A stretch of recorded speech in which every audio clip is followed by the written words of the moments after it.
সূরা বাকারা। বিসমিল্লাহির রহমানির রহিম। রহমান রহিম আল্লাহ তাআলার নামে শুরু করছি। তোমরা যখন বলেছিলে, হে মুসা, আমরা আল্লাহকে প্রত্যক্ষভাবে না দেখলে কখনো তার উপর ঈমান আনব না, তখন এ ধৃষ্টতার শাস্তি হিসেবে মুহূর্তের মধ্যেই বজ্রের মতো এক গজব তোমাদের উপর নিপতিত হল, আর তোমরা তার দিকে চেয়েই থাকলে, কিছুই করতে পারলে না। অতঃপর এই ধ্বংসকর মৃত্যুর পর তোমাদের আমি পুনরায় জীবন দান করলাম, যাতে করে তোমরা আমার কৃতজ্ঞতা আদায় করতে পারো। আমি তোমাদের উপর মেঘের ছায়া দান করেছিলাম, মান এবং সালওয়া নামক খাবারও তোমাদের জন্য পাঠিয়েছিলাম।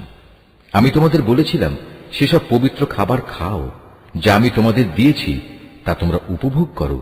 নিয়ামত অবজ্ঞা করে তারা আমার উপর কোনো অবিচার করেনি, বরং এর দ্বারা তারা নিজেরাই নিজেদের উপর জুলুম করেছে।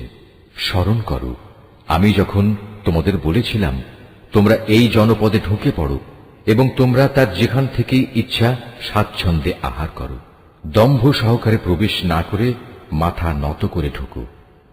তোমরা ক্ষমার কথা বলবে, আমিও তোমাদের ভুল ত্রুটিসমূহ ক্ষমা করে দেব, এবং যারা ভালো কাজ করে আমি এভাবেই তাদের পাওনার অঙ্ক বাড়িয়ে দেই।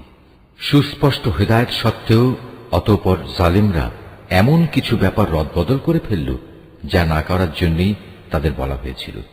আমিও এরপর যারা জুলুম করল তাদের উপর আসমান থেকে গজব নাজিল করলাম। মূলত এটা ছিল তাদের গুনার ফল।